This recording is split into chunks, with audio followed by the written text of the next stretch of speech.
If you guys don't already know, Kyrie Irving was just traded to the Brooklyn Nets, and I'm going to be covering absolutely everything to do with this trade. When I say everything, I mean everything. What Brooklyn's lineup will look like, what Dallas's lineup will look like, the odds at championships from DraftKings, literally everything. So let's get right into it.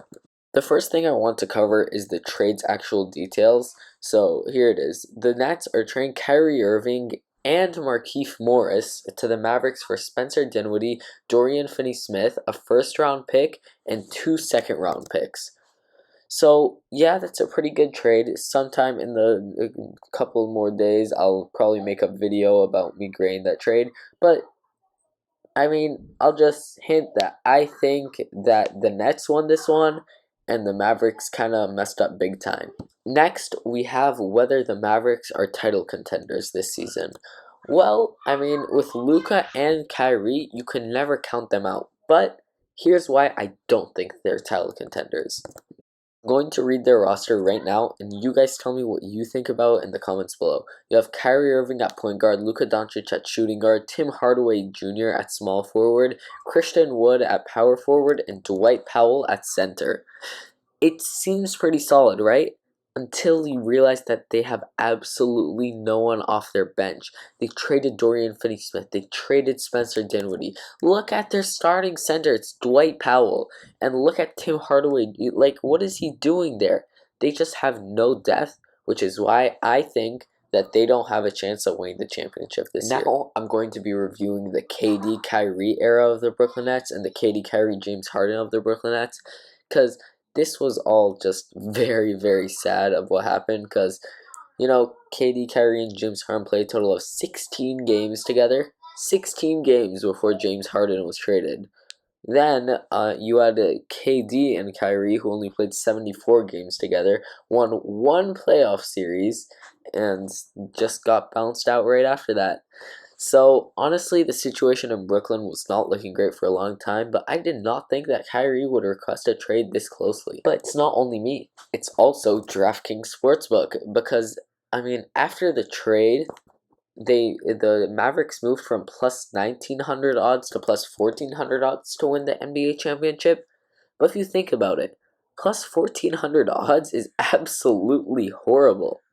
Like, what? 1,400, they basically don't have a chance. And that's, by the way, if you look at other ones, the Warriors are at plus 1,200, even with Steph Curry being constantly injured. Then you have the Nets, who are now at plus 2,000. You have the Celtics, who are plus 600. The Celtics have a 2 times better chance at winning the title than the Mavericks this year. So, yeah, I mean, it's nice that Luka has some help, but they're not title contenders. Not yet. I mean, one person who likes this trade is Kyrie Irving, who said he's ecstatic to be with Luka Doncic in Dallas. I mean, you guys already are going to know what's going to happen. He's going to get in some major controversy, demand a trade, take back his trade request because he doesn't want to be traded, then the whole cycle repeats again. And another person glad to be back to where they want to be is Spencer Dinwiddie, who used to be on the Brooklyn Nets, in case you guys don't remember, in the D'Lo era, and now he's back. Speaking of Brooklyn, they just had the greatest trade ever. Like, if you think about this, this was such a W trade. Like, Kyrie Irving was anyways going to become a free agent this summer and probably not re-sign, or at least he would re-sign for a ginormous bag, which they didn't want to pay him, which is why he has to be traded. But the Nets got in return a first, 2 seconds, and 2 solid role players. Like, and Kyrie Irving, he's aging and he's always a problem. Like, tell me that that wasn't a good trade.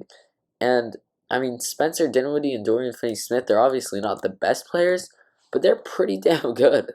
Now, pivoting back to Kyrie Irving, Kyrie is expected to make his Mavs debut on Wednesday versus the Clippers. So that'll be interesting because it's going to be 2 stars versus 2 stars. Kyrie and Luka versus Kawhi and Paul George. Now, I'm going to talk about the Nets starting lineup, which is Spencer Dinwiddie, Royce O'Neal, KD, Ben Simmons, and Nick Claxton. It's total garbage. I feel so bad for KD right now. Like, seriously, I don't even know what he can do. He can request a trade, I guess, but there are only 4 days until the trade deadline. Poor KD, that's the only thing I have to say. Now I'm going to talk about the Brooklyn Nets' failure a bit more, and I'm going to read out a timeline of what happened now. In June 2019, Kyrie and KD both committed to signing in Brooklyn. Then in January 2021, James Harden was traded to Brooklyn from the Houston Rockets. Come to February 2022, and James Harden is traded again, but now to Philadelphia. And only 1 year after, February 2023, February 5th, 2023, when I published this video, Kyrie Irving is traded to Dallas. So you have to ask, what is next for KD? Like, is he going to be traded to a different team, or is he just going to stay on the grind? And that doesn't really sound like a KD thing to do, right? Like, yeah. Thank you guys for watching. Like and subscribe, or you'll be friend zoned. Peace.